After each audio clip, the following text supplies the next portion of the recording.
Well, welcome, friends. I'm so glad that you could be with us today. I'm Dana Bristol-Smith with Leap to Success. We are a women's empowerment organization based in Carlsbad, California, and we are sheltering in place. I hope that you are safe. I hope that you are well and healthy. And I'm so glad that you're giving yourself this break today to take care of yourself, because it's something we all need to do. We need to put on our own oxygen masks first. And I was talking with somebody last night, and we were saying we've got our life jackets on now. We're doing everything that we can to stay healthy, to stay well. And we've got our life jackets on. We're swimming, but we don't quite know where that shore is yet. So we need all the tools that we can. We need all the skills that we can to be patient, to be kind, and to be compassionate to ourselves and others. And today's topic is self-compassion. So I'm so glad that you're with us. And what we hope is that after today's session, you'll have a couple more tools and some more practice to help give yourself that self-compassion. So I'm going to introduce my co-host today, Kelley Grimes. And Kelley. Hi, everyone. I am so thrilled to be here with you today. The topic of self-compassion has been personally one of the most transformative tools that I've used to live with more peace and ease and groundedness on this planet. And so I am really excited to share these tools with you today. And Dana, should I just go ahead now? Or did you want to share more? Actually, let's introduce Alyssa. Okay. So that you see the woman behind the scenes. So Alyssa is providing our technical support, and she'll be posting some questions in the chat area for you. So Alyssa, go ahead and say hi. Hi, everyone. Super excited to have you here today. If just a couple of things real quick, if you would like me to email you a copy of this recording, go ahead and let me know. My email is alyssa@leaptosuccess.org. I'll also put it in the chat. And also we're going to have some interactive portions of this self-care series. So if you would like to interact with the other attendees, make sure that when you send your chat, it says to all panelists and attendees so that we can all share our thoughts and help lift each other up. Thank you so much, Alyssa. And let's go ahead and begin. So I'll hand it off to you, Kelley. Thank you so much, Dana. So as I said, I so love the idea of finding many, many tools so we can connect to self-compassion. One of the things that we talked about in our last session of self-care in stressful times was raising our awareness about how stress impacts us. And so I want to offer a meditation as we do for the first part of these webinars. And I want to take us back to the first week we taught the arrival technique. And the arrival technique, it has a number of techniques woven together that really support you in coming home to yourself and being connected to yourself. And so I'm going to invite us into a little meditation. And I'm going to invite you, if you could, get really comfortable in a seated position, have your feet on the floor. And I'm actually going to close my eyes as I take you through this meditation. And I invite you to do the same if you're comfortable, or just soften them down so you're not getting a lot of visual stimulation. And the idea with all meditative or mindfulness techniques that we offer is to be curious, to bring a spirit of curiosity and non-judgment. And you're just simply noticing. Mindfulness means paying attention on purpose. And so I'm going to invite you to just notice how it feels to be sitting in the chair you're sitting in. Notice how it feels to have your feet on the ground. Notice where your palms are resting. Give yourself the gift of noticing how it feels to fill up your lungs fully and to exhale out your mouth fully. So in through your nose and out through your mouth.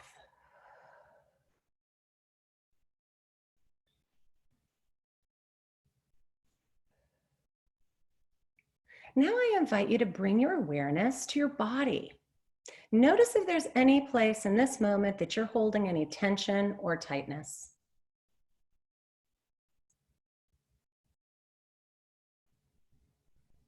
Notice if there's anywhere in your body that you have any pain or discomfort.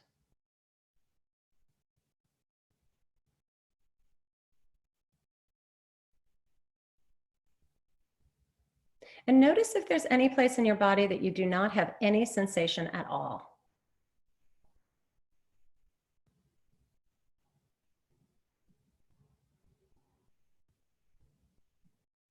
On your next exhale, release awareness of your body. Come back to your breath. Allow yourself to take 3 full body breaths in and out, following the breath as you breathe in and as you exhale.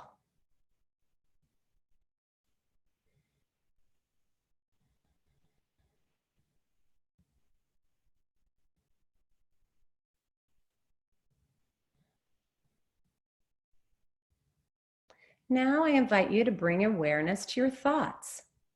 See if you can be a curious observer of your thoughts, intentionally bringing curiosity and non-judgment. See if there is a theme to your thoughts in this moment. Perhaps you're having an anxious thought, perhaps a planning thought, or a judging thought. You are just simply observing what's happening in your thoughts right now.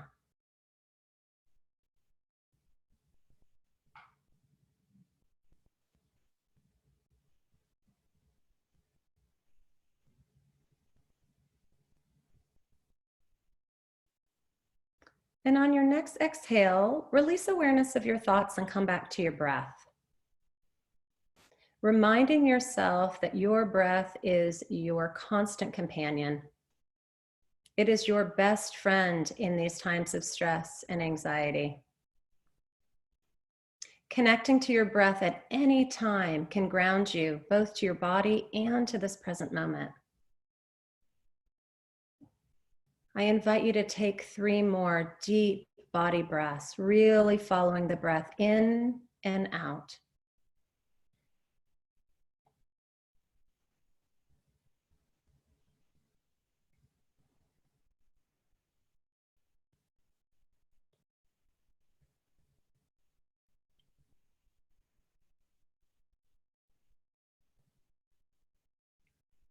And now I invite you to place your hand on your heart. Take a moment with a lot of tenderness and kindness to acknowledge something about yourself in this moment. Acknowledge that you are prioritizing caring for yourself in these difficult times. Acknowledging gratitude not only transforms our mood, our mind, but it also connects us to a wealth of possibilities within us. To breathe into that space of gratitude for yourself. Gratitude for this time that you're taking to refill so that you can do the important work you're doing in this world.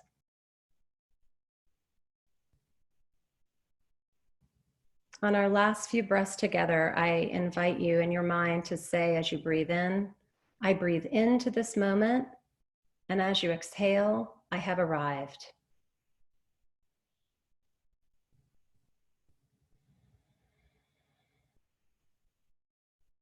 And then when you're ready, allow your eyes to float open and come back and be present. I absolutely love this technique because it is a way to have structure and support to come home to ourselves. In these times where there's so much that is not in our control, coming home to ourselves over and over again is such an act of kindness and love. It's such an act of compassion for ourselves. When we connect both in this moment to our breath, we notice what's happening in our body, we pay attention to our thoughts, and We come back home and know what we're grateful for about ourselves. We come into that place of love and appreciation for ourselves. We invite more possibilities for self-compassion. We tune into what we need. We tune into our feelings. All of those things are so important when we're making compassionate and loving choices for ourselves. And so I invite you to find ways to plug in these mindfulness practices, both the arrival technique or the soft belly breathing that we've taught, these times where you can make a choice to just simply pause and pay attention to yourself. See what it is that you need in this moment and make empowered choices from that. I want to share a beautiful quote from Chris Germer. He's a clinical psychologist and teacher of mindfulness as well as self-compassion. And he says, a moment of self-compassion can change your entire day. A string of such moments can change the course of your life. And I invite you into that. I invite you into the possibility of making empowered and loving choices for yourself. So thank you so much for participating in the arrival technique with me today. Thank you, Kelley. Thank you. That was beautiful. That was really beautiful. The arrival technique and breathing is just so critically important to navigate through these stressful times.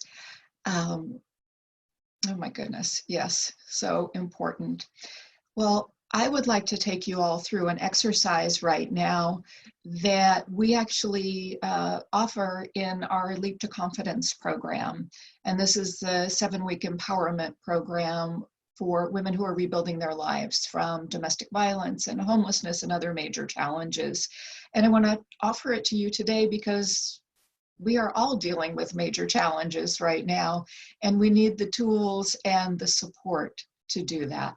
So if you have a pen and paper handy, go ahead and grab that. And if not, this is a practice that you can just think about as we go through.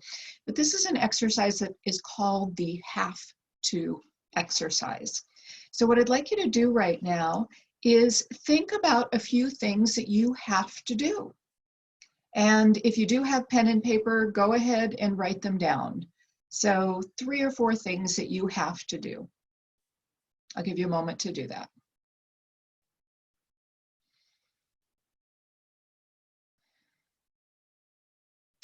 So what I'd like you to do now, you've got those things in mind, is I'd like to, you either out loud or just in your mind, I would like you to say, I have to, and here, I'll throw one out here. I have to go wash the fruits and vegetables that we've just gotten from the grocery store to make sure that they're clean and safe.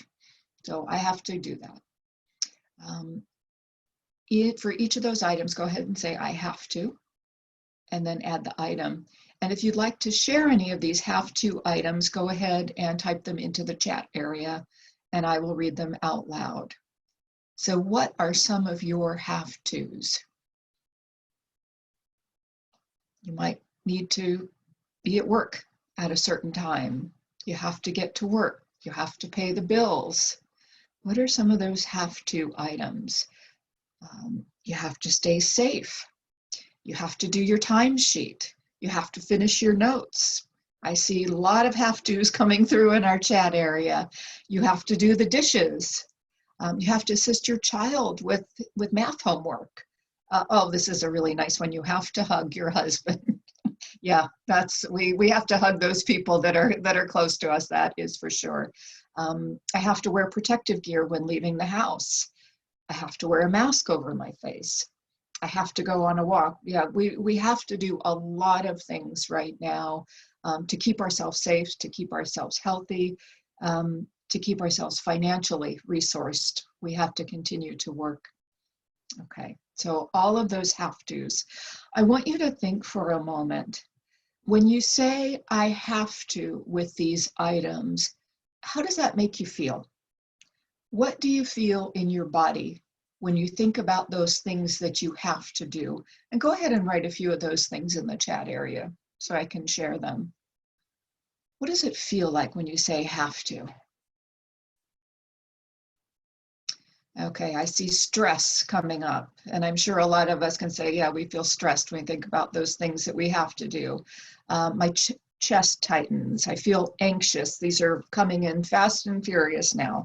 I feel pressure, controlled, lots of things. Doesn't it just feel like a burden when we think about those things that we have to do?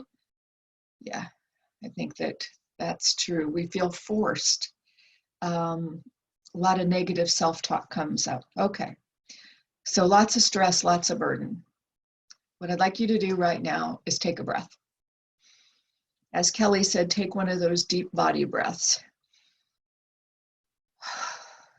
and let it go. Okay. So here's an alternative I'd like you to consider, and that is to replace the word have with the word choose. So I want you to look at that list again, and I want you to, instead of saying, I have to go to work so I can pay my bills, I want you to say, I choose to go to work so I can pay my bills. And for each item on your list, go ahead and take a moment, and if you can say it out loud, say it out loud or just in your mind, but go through each of those items and in front of them say, I choose to. And I'll give you a moment just to do that.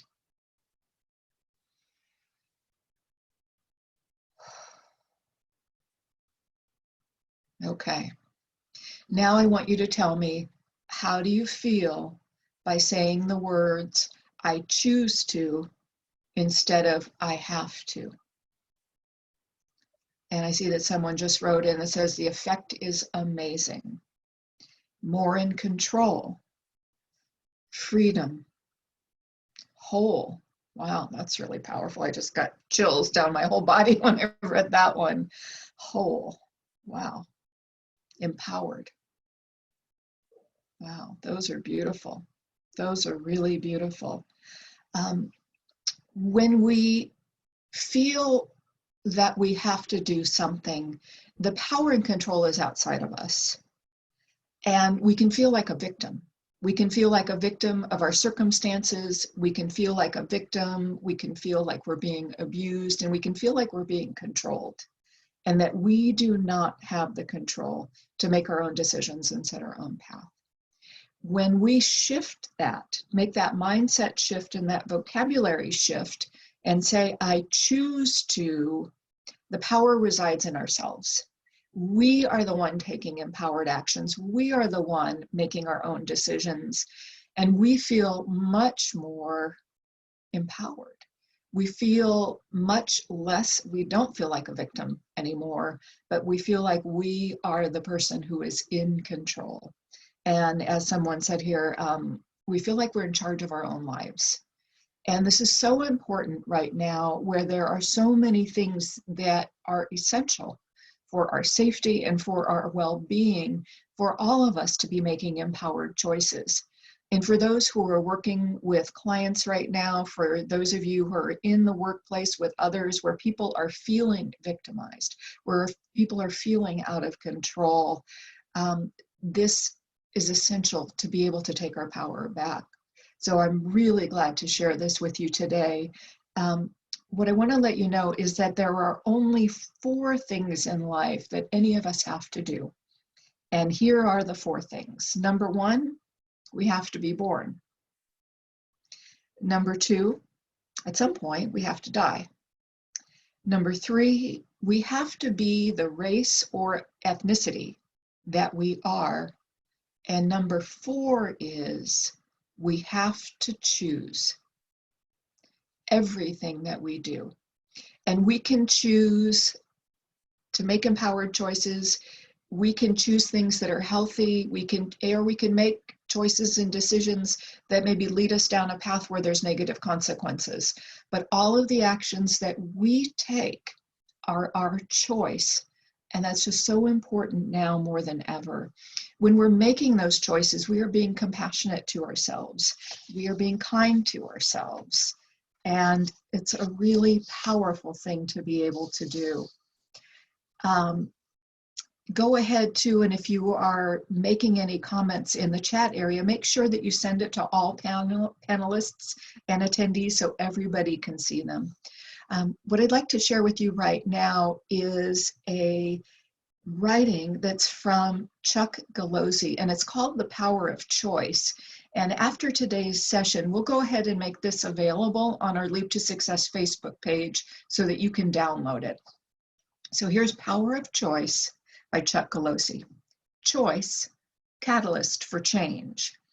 What distinguishes us from animals is free will. We have the power of choice, and choice is just that, power. It is a catalyst for change.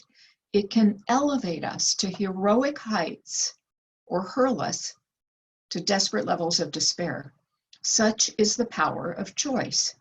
It can bring us closer to or further from our dreams. A good part of our waking day is spent in making choices. It begins as soon as the alarm goes off. Do we get out of bed immediately, or do we push the snooze button? Do we prepare for work or call in sick? At the job, do we work hard or do we goof off? All during the day, we continue making choices as we decide what to do next. Each decision you make points you toward the road of success or the path of mediocrity. Many of us act as if we are in a rudderless boat, drifting in the sea of life. Our destination, who knows? We arrive wherever the currents and tide take us, but it doesn't have to be that way. You see, the boat we're in has a rudder. It can steer us to the shore of success, and that rudder is choice. If we use it, we can become the captain of our destiny. We didn't decide to be born, and after entering the world, no one handed us a book of instructions on how to succeed in life. So it's not surprising that many make mistakes. Consider these suggestions. Be aware of your choices. This is not as easy as you think. Why? Because most of the time, our boat, our mind, is on autopilot and we act automatically. We act by force of habit. If it's a good habit, that's great, as there's one less decision to make. But if it's a bad habit, our boat will move away from the shore and head for the rocks. Next, analyze your choices. Once you become aware of making a decision, ask yourself, will this choice help me or hold me back? And then act on your choice. Decisions without actions are worthless, for they are mere pipe dreams and not plans. As Arnold H. Glasow wrote, ideas not coupled with action never become bigger than the brain cells they occupied. You have the power to act and choose wisely. Those are really powerful words, aren't they? Really powerful words. And we will make this available in a PDF at our Leap to Success Facebook page if you would like to download it. I have a final question for you, and that is, what empowered choice will you make in the next week? Will you develop a new habit? Will you say have to? Oh, or when you hear have to, will you switch it to choose to? Will you make that commitment to yourself? It's a new habit that you have the opportunity to develop, to actually reframe and shift your mindset from a have to mindset to a choose to mindset. And I'd love it if you'd take a moment and share, and I'll be happy to share to the group what empowered choice or decision you'll make. Will you take time to meditate, to give yourself that moment of quiet so you can take those deep body breaths as Kelley instructed us in. Will you go out for a walk and take those 10 minutes or those 15 minutes just to look up at the sky, just to look at the beautiful flowers that are in bloom, the beautiful green on the hills, and just say thank you. And just feel that sense of gratitude in your heart. What choices and what new decisions will you make that will help you be compassionate towards yourself over the next week? Yeah, I see some beautiful things coming in right now. Take time before bed to go through a guided meditation. Someone else says, I will choose to read more books on my list. How many of us have stacks of books that we haven't gotten to? I see someone says, I choose to be a strong woman and not give up. And this is the lesson I choose to teach my son each day. Yeah, if we all are role models for our children and for others in the community. Someone else has said, I choose to do my skincare routine every day and it makes me feel pampered. And I've been slacking off lately. Yeah, that's a great commitment to make. I think any decision that we can make that helps us feel better in these times is really important, because as we fill ourselves up, we have more to give to others, but we truly have to fill ourselves up first. So I am so glad that each of you joined us today for this series, Self-Care in Stressful Times, with our topic of self-compassion. And I look forward to having you be with us again next week, next Tuesday via Zoom at noon. And feel free to share this with your friends. If you'd like a copy of the recording, go ahead, send an email to Alyssa. Also take a look on our Facebook page, because this is there via Facebook Live. And it's up on our YouTube channel. So you can just search for Leap to Success on YouTube. You can subscribe. And as we do these series, this is now number 4 in the series, as we do these each week, you'll have a self-care library. So our hope is that you take really good care of yourself over the next week. And we look forward to seeing you again. And may you be safe and may you be well. Bye-bye, friends.